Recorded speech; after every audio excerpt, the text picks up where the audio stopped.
Привет, друзья! Сейчас последнее главное событие Европы. В Германии министр финансов Ларс Клинбаль публично предупредил автоконцерны Volkswagen, Mercedes и BMW, что ставка на бензин и дизель больше не работает. Поводом стали решения ЕС по выбросам и споры о том, считать ли их послаблением. В автопроме также спорят, кто же неправильно понял сигнал из Брюсселя. Еще одна новость – это конкретное судебное решение в Дюссельдорфе. Суд запретил Альди рекламировать скидки, сравнивая цены только с рекомендованными. Речь идет о том, что покупатель мог видеть выгоду, которой на самом деле не было. Теперь под вопросом рекламы и других сетей в Германии. Следующая новость касается тысяч семей. Автопроизводитель Volkswagen подтвердил, что в 2026 году почти все сотрудники столкнутся с изменением своих доходов. Заморозка зарплат, отмена премий и сокращение бонусов затронут и рабочих, и менеджмент.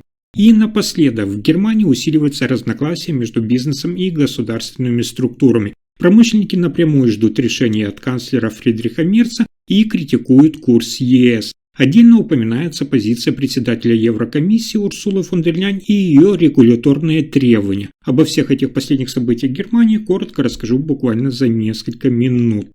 Итак, в Германии разворачивается новая серьезная дискуссия вокруг будущего автомобильной промышленности. Министр финансов Ларс Клинбаль выступил с жестким и прямым сигналом в адрес крупнейших автоконцернов страны. Те компании, которые будут слишком долго полагаться на двигатели внутреннего сгорания, могут потерять позиции на рынке в ближайшие годы. По его словам, даже после последних изменений в правилах Евросоюза будущее автомобильного рынка, внимание, за электрическими автомобилями. И к этому нужно уже готовиться сейчас. Речь идет о том, что Еврокомиссия недавно предложила ослабить требования по сокращению выбросов углекислого газа, в частности, дать производителям больше времени и возможности продавать гибридные и другие машины с двигателями внутреннего сгорания после 2035 года.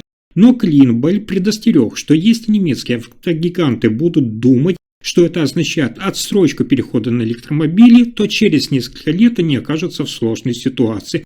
Он отметил, что конкуренция на мировом рынке усиливается, особенно со стороны стран, где переход на электромобили поддерживается масштабными государственными программами. По мнению Клинбаля, скорость перехода на электрический транспорт – это ключевой фактор, который определит конкурентоспособность компаний вроде Volkswagen, Mercedes и BMW. Он подчеркнул, цитата, «Если автоконцерны будут думать, что еще долго можно полагаться на дизель и бензин, их трудности через несколько лет будут еще больше, потому что будущее за электромобилями». Конец цитаты. Министр также отметил, что компромисс по правилам Евросоюза может быть полезен, потому что он дает больше гибкости, например, за счет более длительной допустимости гибридов. Но это не должно сбивать производителей с курса. По его словам, одновременно можно защищать рабочие места и ускорять переход к электромобилям, если действовать прагматично. Такое заявление активно обсуждается не только в автомобильной отрасли, но и в политических кругах.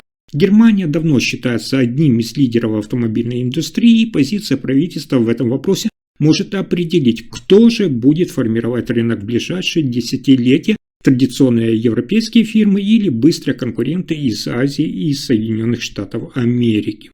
Следующая новость – одна из самых важных для жителей Германии. Сеть магазинов Aldi Süd вновь получила неблагоприятное для себя судебное решение по вопросу рекламирования цен. Региональный суд в Дюссельдорфе постановил, что при акциях с указанием скидок Aldi, но и реальную самую низкую стоимость товара за последние 30 дней. Только в сравнении с рекомендованной ценой, которую никто мог и не брать в продажу, для потребителя недостаточно и вводит в заблуждение. Суд пришел к выводу, что практика Aldi, при которой скидки указывались только по сравнению с необязательно рекомендованной ценой производителя, не соответствует требованиям прозрачности для покупателей. Суть в том, что покупатель может подумать, что цена действительно упала, хотя реального сравнения с предыдущими реальными ценами нет.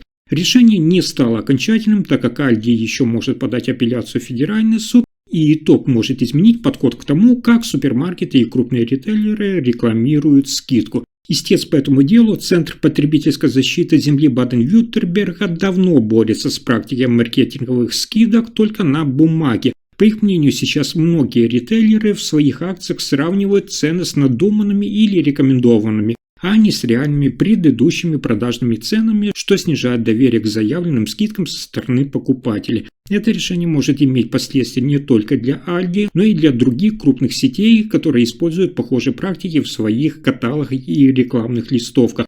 Уже сейчас аналогичные дела идут против компаний, таких как Amazon, Penny, Mediamarkt Saturn и Otto.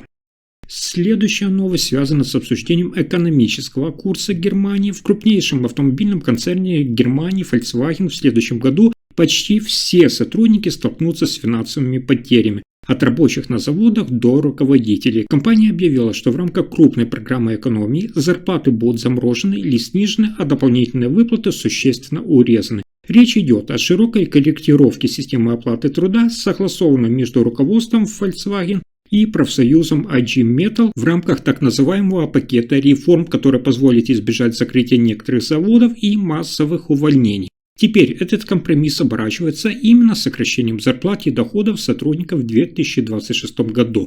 Что именно изменится? Для 1000 сотрудников будет введена так называемая заморозка роста зарплат, то есть повышение в следующем году не предусмотрено. Кроме того, урежут традиционные бонусы и премии. Например, годовые выплаты прибавки, которые обычно выдавались в мае, в 2026 и даже в 2027 году не будут выплачиваться. Также исчезнет ранее положенное увеличение отпускного пособия и значительно сокращаются другие выплаты за стаж. Менеджмент тоже почувствует влияние реформы. Внимание, около 4000 руководителей потеряют значительную часть своих бонусов, и их доходы в 2026 году снизятся примерно на 8-10%. Топ-менеджеры уже несколько лет получают сокращение зарплаты по плану экономии, и в следующем году это продолжится. Компания объясняет такие меры необходимостью сократить издержки и сделать производство снова конкурентоспособным на фоне падения продаж, давления со стороны зарубежных производителей и затрат на переход к электромобилям. Эти шаги рассчитаны на то, чтобы сэкономить миллиарды евро в долгосрочной перспективе и попытаться вернуть прибыль на устойчивый уровень. Для сотрудников это означает не только заморозку зарплат, но и уменьшение дополнительных выплат, которые ранее играли заметную роль в семейном бюджете. А я напомню, что Volkswagen заранее согласился сократить до 2030 года около 35 тысяч рабочих мест в Германии. И теперь, чтобы удержать бизнес на плаву, компания перешла к экономии внутри компании среди оставшихся сотрудников. И это только начало. В немецкой экономике усиливается период нестабильности и неопределенности. Крупный бизнес больше не скрывает своего раздражения и говорит об этом открыто. Глава промышленников Германии заявил, что настроение в компаниях стало более строгим, поскольку предприятия ощущают давление высоких налогов, бюрократии и политических решений, сдерживающих экономическое развитие. Бизнес ожидал, что с приходом канцлера Фридриха Мерца начнется быстрый разворот к поддержке промышленности, снижению давления на компании и защите рабочих мест. Но этого, по мнению предпринимателей, пока не происходит. Заводы теряют конкурентоспособность, инвестиции откладываются, а производственные мощности все чаще размещаются за пределами Германии. Дополнительное внимание вызывает и политика Брюсселя. Председатель Еврокомиссии Урсула фон дер Ляйен продвигает климатические и регуляторные требования, которые, как считают в промышленности, усиливают нагрузку на бизнес в момент кризиса. Компании жалуются, что вместо поддержки они получают новые правила, отчеты и ограничения. На этом фоне наблюдается внимание к возможным изменениям статуса Германии как индустриального локомотива Европы. Промышленники указывают, что без изменения курса возможно дальнейшее сокращение, остановка производства и снижение инвестиционной активности. Ожидания со стороны бизнеса в адрес канцлера Фридриха Мерца растут, компании рассчитывают на конкретные и оперативные меры. На этом пока все. Вы слушали последние новости Германии. Если информация оказалась полезной, ставьте лайк, подписывайтесь на канал и делитесь видео. Спасибо за просмотр.